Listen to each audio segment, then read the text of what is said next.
이 시간 하나님께서 우리에게 주시는 말씀은 로마서 12장 9절에서 13절 말씀입니다. 제가 가진 신약성경 257면 로마서 12장 9절에서 13절 말씀입니다.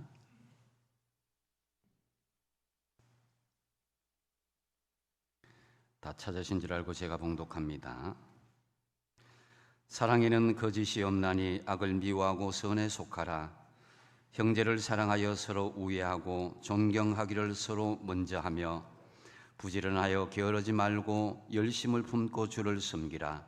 소망 중에 즐거워하며 환난 중에 참으며 기도에 항상 힘쓰며 성도들의 쓸 것을 공급하며 손대접하기를 힘쓰라. 아멘. 잠시 기도하겠습니다. 찬양 가운데 임재하신 주님, 이제 말씀 가운데 주님의 임재를 기대하며 나아갑니다. 성령께서 말씀하여 주시고 우리 가운데 말씀으로 새롭게 하여 주시옵소서. 예수님의 이름으로 기도하옵나이다. 아멘. 사랑하는 성도 여러분, 지난 한 주간도 주님 안에서 평안하셨습니까?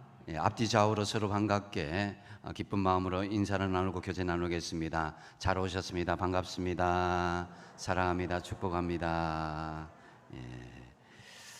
감사합니다. 오늘 말씀을 생각하면서 따라하겠습니다. 열심을 품고 주님을 섬기겠습니다. 코로나가 만연하고 있는 지금 공공장소나 식당에 가면은 꼭 온도를 체크하고 들어가야 됩니다. 사람의 정상 온도는 36.5도라 그러죠. 이 정상 체온에서 약 2도나 3도만 떨어져도 면역이 약해지고 질병에 노출되기가 쉽다고 합니다. 그래서 사람이 죽었는지 살았는지 알려면 먼저 체온을 이렇게 체크해 보면 압니다. 살아있는 사람은 따뜻하지만 죽은 사람은 얼음장같이 차갑습니다. 우리 믿음도 마찬가지입니다. 믿음이 살아있다면 뜨겁지 않을 수가 없습니다. 반면 죽은 믿음은 냉랭하고 차가울 수밖에 없는 것이죠. 그래서 주님은 요한계시록 3장 15절 16절 말씀에 라오디게아 교회를 향해서 내가 내 행위를 아노니 내가 차지도 아니하고 뜨겁지도 아니하도다. 내가 차든지 뜨겁든지 하기를 원하노라. 내가 이같이 미지근하여 뜨겁지도 아니하고 차지도 아니하니 내 입에서 너를 토하여 버리리라 그랬습니다. 이 말씀의 본질은 너희 믿음이 뜨거워지길 원한다, 이 말씀인 것이죠. 이처럼 주님은 믿음 생활에 열심을 품고 뜨겁게 신앙생활을 할 것을 강조하고 있습니다. 기왕이면 여러분 예수 믿으면서 더 열심을 품고 뜨겁게 신앙생활 하시길 바랍니다. 로마서는 바울 서신 중에서 가장 긴 책으로 교회 안에서 초기 기독교 신앙 체계를 수립하는데 가장 중요한 길잡이를 하였습니다. 지금도 그렇습니다. 로마서는 1장부터 11장까지는 교리적인 그런 부분을 다루고 있습니다. 인디카티브를 해서 직설법적인 있는 그대로 이렇게 교리적인 부분을 논술하고 있고, 그 다음에 12장부터 16장까지는 윤리적인 부분, 임페라티브라고 그러죠. 명령적인 삶의 현장에서 너희들이 이렇게 그런 믿음의 이 기초가 쌓여 있다면 삶의 현장에서 그렇게 살으라 하는 것을 말씀하고 있죠. 그래서 로마서 12장은 윤리적인 부분의 이 첫 번째 부분으로 우리 그리스도인들이 가져야 할 삶의 바른 자세, 기독교 윤리관에 대해서 말씀하고 있습니다. 그 중에서 오늘 본문은 하나님을 믿은 백성으로서 어떤 삶의 자세로 살아야 하는가에 대해서 말씀합니다. 저는 오늘 본문 말씀을 묵상하고 말씀을 준비하면서 11절에서 그 핵심적인 단어를 찾을 수가 있었습니다. 그것은 바로 열심이라는 단어입니다. 하나님께서도 이 세상과 우리를 구원하시기 위한 열심을 가지고 있음을 이사야서 9장 7절에 말씀하고 있습니다. 그 하반절에 보니까 만군의 여호와의 열심이 이를 이루리라 그랬습니다. 하나님께서 이처럼 우리를 위해서 열심을 내시는데 우리도 당연히 열심을 붓는 믿음의 중심이 있어야 될 것입니다. 물론 바울 당시에 유대인들의 열심하면은 어떤 사람들보다도 열심히 있는 그런 삶으로 살았습니다. 그런데 로마서 10장 2절에 보면은 그들이 하나님께 열심히 있으나 올바른 지식을 따른 것이 아니니라고 말씀하고 있습니다. 그러니까 방향성을 잃어버린 열심은 오히려 교회를 어지럽히게 할 수도 있다는 것입니다. 그래서 헛된 열심으로 치우치는 경우가 많았는데 은사의 문제, 윤리적인 문제, 율법적인 문제로 말미암아서 교회가 굉장히 혼탁스럽고 혼란스러운 경우가 많았습니다. 그렇다면 오늘 본문에서 말씀하시는 그 열심이 무엇이겠습니까? 먼저 첫 번째로 악을 미워하고 선에 속하는 열심이 있기를 바랍니다.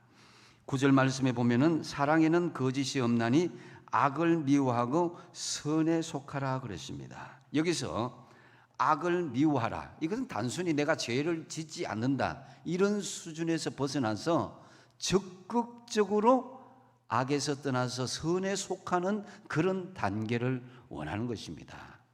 유대인들의 가장 이 단점 중에 하나가 나는 죄를 짓지 않았다, 이런 죄도 짓지 않고 저런 죄를 짓지 않았다, 그것에 대해서 예수님께서 신랄하게 비판합니다.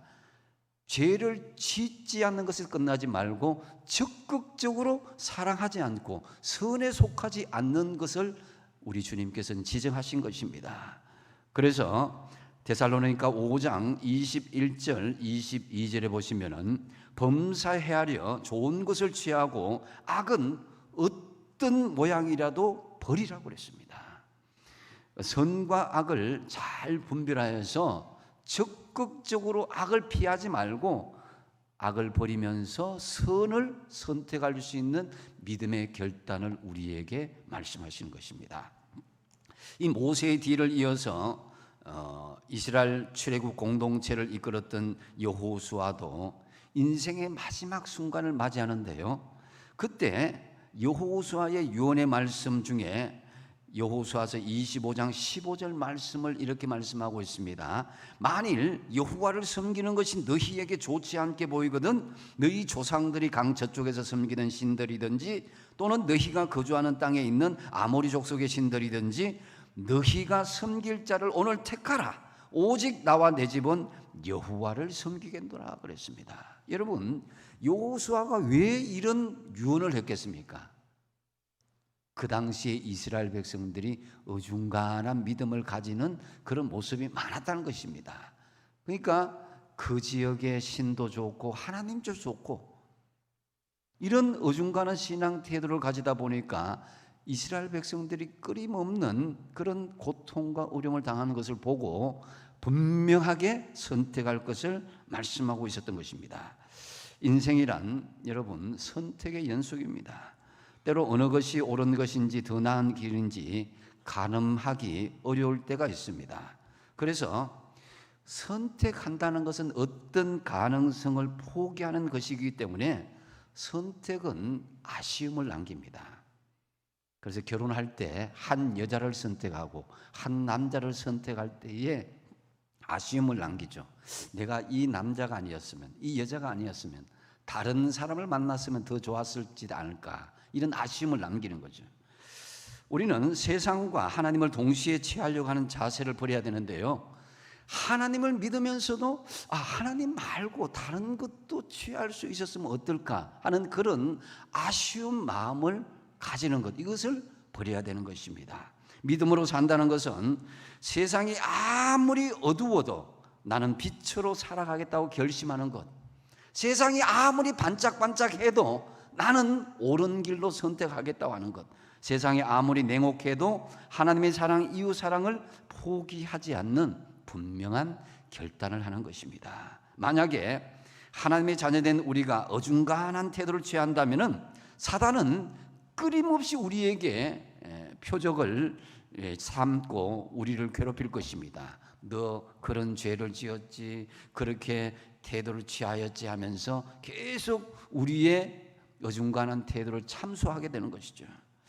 악을 미워하고 선한 쪽을 택하시고 악은 어떤 모양이라도 버리시는 믿음의 결단, 이 열심이 저와 여러분에게 있길 바랍니다. 그다음 두 번째로 거짓이 없는 사랑을 서로 먼저 실천하는 열심이 있어야 됩니다. 9절 상반절에 보면은 사랑에는 뭐가 없다고요? 거짓이 없다 그랬습니다. 이 거짓 없는 사랑은 꾸미지 않고 가장하지 않는 것인데요, 이 원어적인 의미에 보면 그것을 더 알 수가 있습니다.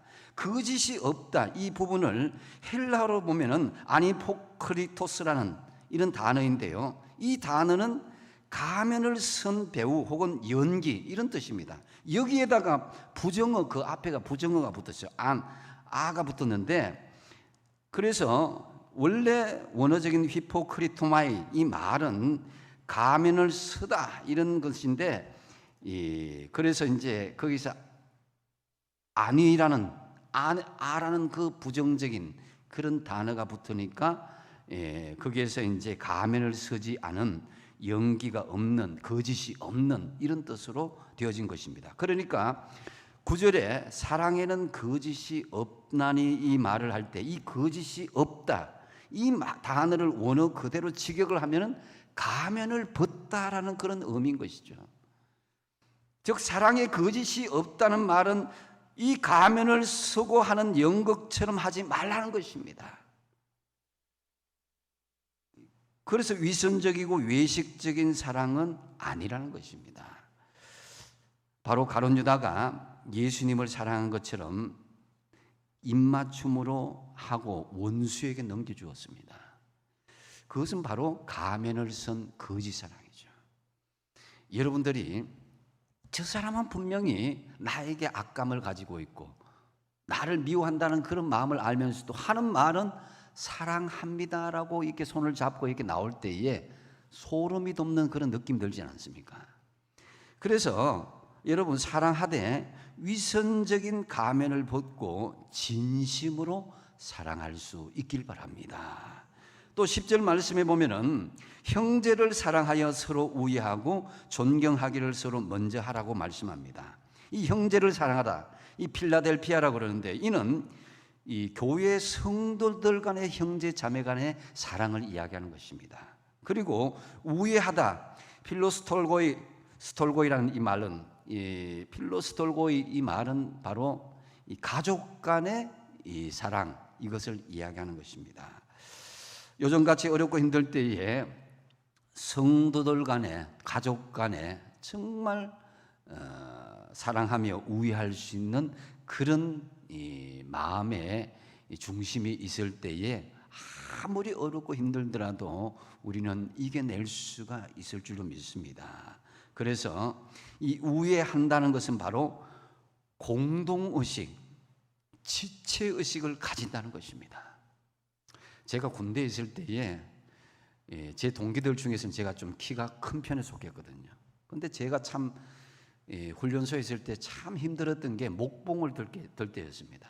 키 큰 사람이 제일 힘들어하는 게 목봉 들 때입니다. 그런데 키 작은 사람 그 중간에서 매달려서 신용만 하는 거예요.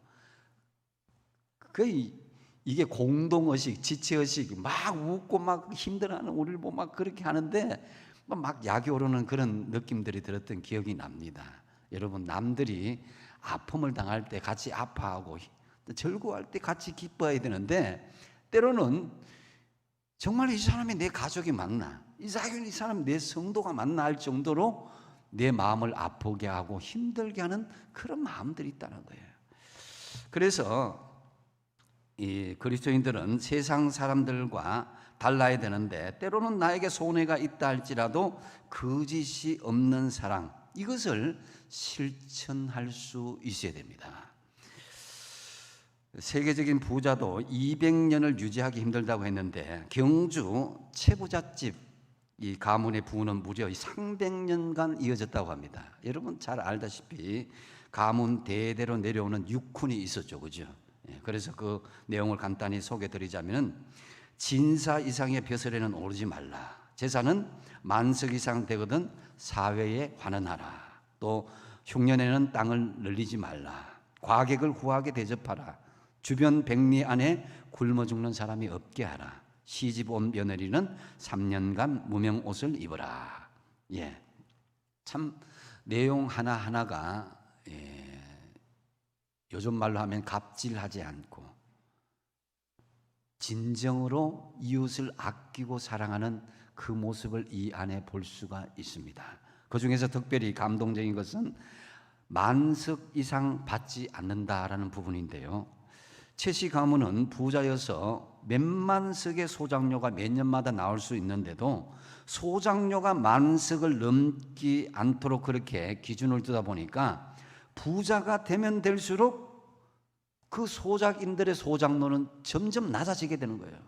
그러면은 소작인들은 채씨가 더 부자가 되기를 바라고 계속 기쁨으로 농사를 짓게 되었다고 합니다. 남들이 부자가 되기를 바라는데 부자가 안 될 수가 있겠습니까?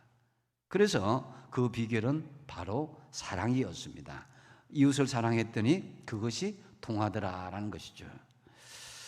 근데 누가복음 18장에 보면은 세리와 바리새인이 똑같이 성전에 올라가서 기도하는 장면이 나옵니다. 그들은 따로 서서 기도를 하는데요. 인간적으로 보면은 착취하고 세금을 빼다 먹은 세리가 죄인이었고, 또 바리새인, 하나님 말씀을 잘 지키는 바리새인이 의인으로 보여지는데, 예수님께서 말씀하시는 것은 세리보다는 바리새인이 정말 그 죄에 대해서 악하다고 말씀하면서 그 세리에 대해서 오히려 어렵다 하심을 말씀하고 있습니다. 그런데 이 바리새인의 문제가 무엇이겠습니까? 바리새인의 기도를 살펴보면은 그 이유를 알 수가 있습니다. 바리새인은 일주일에 이틀씩 금식도 하고 11조도 하나님께 드리고 깨끗한 삶을 살았는데, 문제는 공동체 의식, 지체 의식이 부족했습니다. 바로 내 몸을, 이웃을 내 몸과 같이 사랑하지 않는 그런 진실한 사랑이 없었습니다. 누가복음 18장 11절 말씀에 보니까 하나님이여, 나는 다른 사람들 곧 토색, 불의, 간음을 하는 자들과 같지 아니하고 이 세리와도 같지 아니함을 뭐라 그랬어요? 감사하나이다. 하나님, 나는 저 사람처럼 죄 짓지 않아서 감사합니다. 저 사람처럼 지옥 가지 않아서 감사합니다. 이게 뭐예요? 이타적인 사랑이 아니라 이기적인 사랑, 나 혼자만 하나님 앞에 감사하고 나와 관련된 사람만 그렇게 감사하는 것은 하나님이 원치 않는 그런 것입니다.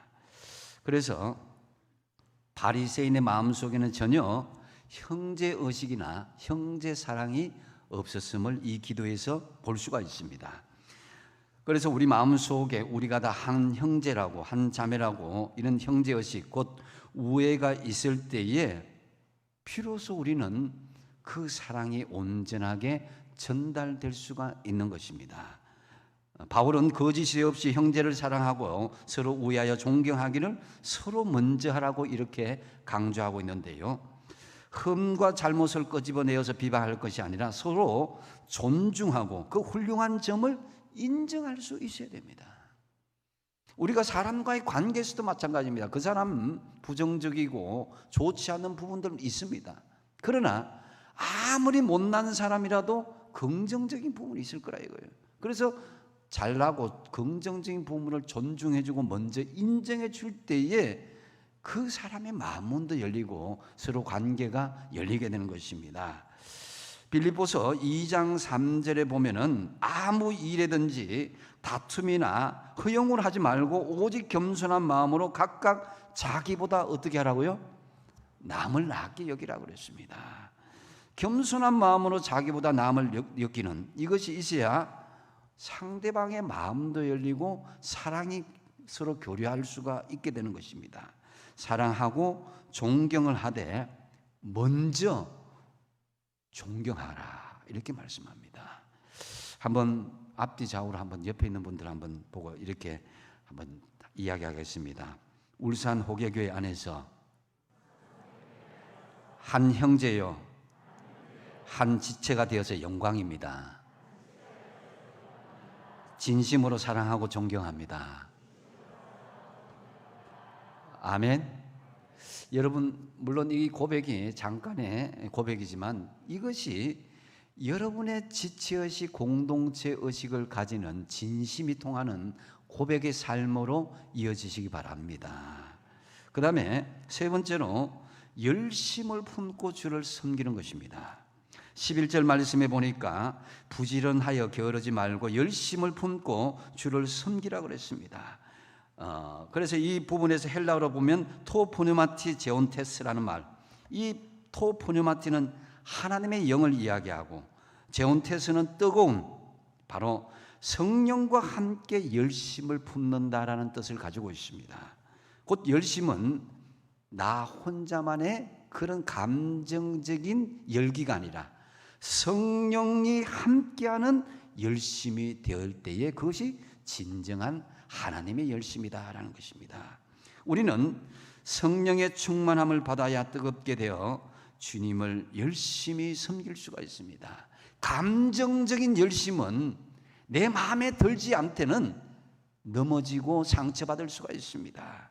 성령을 받기 전에 초대교회 성도들은 굉장히 무서워하고 나약하고 정말 수동적이었지만은 마가 다락방에서 성령을 받은 후에는 담대하게 열심 있는 모습으로 변화되었던 것은 우리가 너무나 잘 알고 있습니다. 그러므로 우리가 내적 열심이 식어지고 냉랭해졌다고 느끼지면은 개인 기도 시간을 정하여서 날마다 성령 충만함을 위해서 우리가 힘쓰고 노력해야 되는 것입니다. 과거에 뜨겁고 열정적인 신앙이 있었다 할지라도 그 신앙이 활력을 잃어버리고 타성에 젖어 나태해질 수 있는 가능성은 누구나 다 가지고 있습니다. 그러기에 신앙은 과거를 중요하게 생각하지 않습니다. 과거에 어떤 은사가 있고 능력이 있었음이 중요한 것이 아니라 지금 현재 우리 믿음의 상태, 신앙의 뜨거운 믿음의 상태에 있느냐, 이것이 중요한 거예요. 지금 여러분의 신앙 스스로 한번 점검해 보십시오.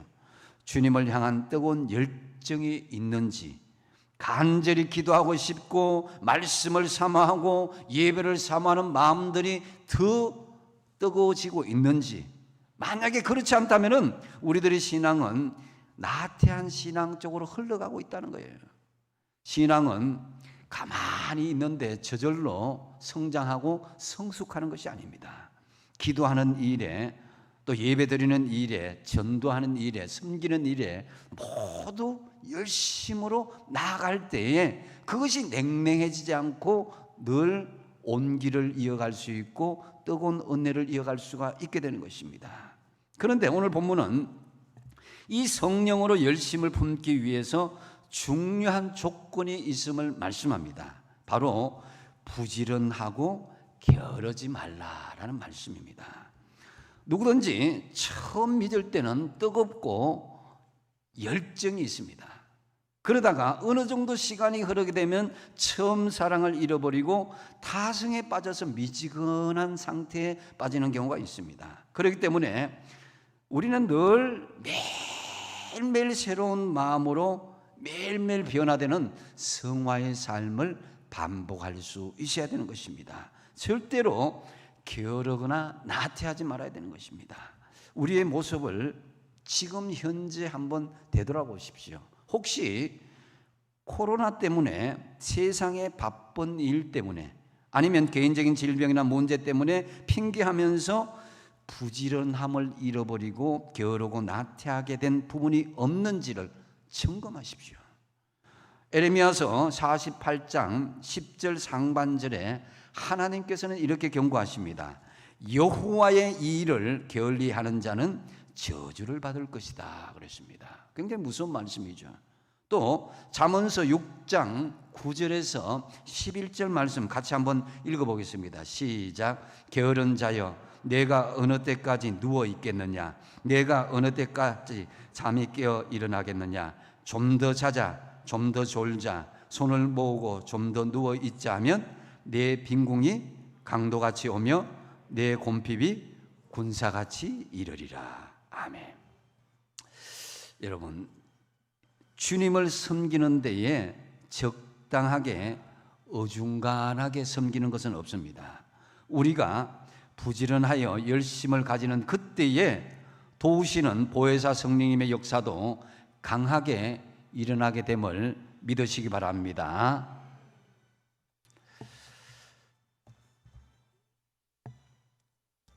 그 다음에 네 번째로 기도에 항상 힘쓸 것을 말씀합니다. 12절 말씀에 소망 중에 즐거워하며 환난 중에 참으며 기도에 항상 힘쓰며라고 말씀하고 있습니다. 소망 중에 즐거워하며 환난 중에 참는 것, 성도가 세상 사람들과 분명하게 구별되는 조건 중에 하나가 이 항목입니다. 세상 사람들은 당장의 이익에 몰입합니다. 그러나 성도들은 이 세상뿐만 아니라 그것을 초월하는 천국의 소망을 가지고 있어야 되는 거예요. 심지어 세상 사람들은 두려워하는 죽음까지도 우리 믿는 사람들은 두려워하지 않고 천국의 소망을 가지고 나아갈 수 있어야 되는 것입니다. 또한 성도들이 더욱 멋있는 것은 환난 중에 참을 수 있는 능력이 생기는 것, 이것은 바로 기도하는 것, 이 과정이 있기 때문입니다. 사도행전 14장 23절 하반절에 바울은 교회들에게 당부하기를 우리가 하나님의 나라에 들어가려면 어떻게 해야 된다고요? 많은 환난을 겪어야 할 것이다. 그래서 우리에게 고난당하는 것 이상한 일처럼 여기지 말라는 거예요. 이것은 당연한 믿음의 과정이 환난이 있다는 것입니다. 코로나 시대를 겪는 지금이야말로 하늘나라에 들어가려면 많은 환난을 겪는 이 시대임을 보여주지 않습니까? 그리스도인이 환난을 만났을 때 염려하거나 분노하거나 좌절하거나 불평하는 그것은 어울리지 않습니다. 소망 중에 즐거워하며 환난 중에도 낙심하지 않고 불굴의 용기로 끝까지 버텨서 이겨내시기 바랍니다. 바울은 감옥에서 빌립보 성도들 향해서 이렇게 권면합니다. 빌립보서 4장 6절 7절 말씀입니다. 같이 읽겠습니다. 아무것도 염려하지 말고 다만 모든 일에 기도와 간구로 너희 구할 것을 감사함으로 하나님께 아뢰라. 그리하면 모든 지각에 뛰어난 하나님의 평강이 그리스도 예수 안에서 너희 마음과 생각을 지키시리라. 할렐루야. 여러분, 환난에 처해 있다고 그 환난에 너무 집착하거나 몰입하지 마십시오. 환난 그 너머에 계신 주님을 바라보시기 바랍니다. 그리고 간절히 기도하십시오. 하나님께서 우리 마음속에 하늘의 평강을 내려주실 것입니다. 기도에 항상 힘쓰며라는 말씀에서 항상 힘쓴다, 헬라어 프로소카르테레오, 이 말은 그 의미는 모든 저항을 무릅쓰고 견디어 나가며 계속 힘쓰는 것을 의미합니다. 여러분, 기도를 하다 보면 그냥 기도가 되지 않습니다. 많은 저항을 받습니다. 우리의 육신은 기도 생활을 싫어합니다. 마귀도 성도의 기도를 무엇보다도 싫어해서 어떻게든지 성도가 기도 생활하는 것을 방해하고자 합니다. 질병과 분주한 생활 방식도 우리의 기도 생활을 방해하기도 하고요. 어떻게 하든지 이 기도 생활에 우리에게 많은 저항이 있지만은 우리는 이러한 모든 저항과 맞서 싸워 계속 기도에 힘쓰고 또 힘써야 할 것입니다. 그렇게 항상 기도에 힘쓸 때에 소망 중에 즐거워하게 되고 환난 중에 참고 승리할 수가 있게 되는 것입니다. 기도는 만사를 변화시킵니다. 기도는 문제를 해결하는 힘이 있습니다. 기도는 하늘 보좌를 움직이십니다. 여러분, 환난 중이라도 소망을 가지고 기도하는 일에 항상 힘쓰시기 바랍니다. 이제 또 한 가지만 더 말씀드리면 손 대접하기를 힘쓰라라고 말씀합니다. 이 열심을 가져야 된다는 거예요. 13절 말씀에 성도들의 설 것을 공급하며 손 대접하기를 힘쓰라고 말씀합니다.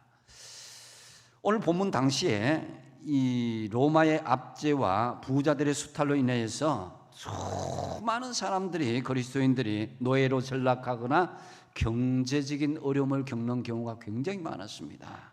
또 장사나 또 성지순례 등의 이유로 여행하는 사람들이 일반 숙소에서 머무는 경우에 매춘의 유혹도 많았습니다. 그래서 바울은 그들을 돕는 일에 많은 관심을 가졌습니다. 그렇지만 당시 교회의 경제적인 환경은 너무나 열악하였습니다.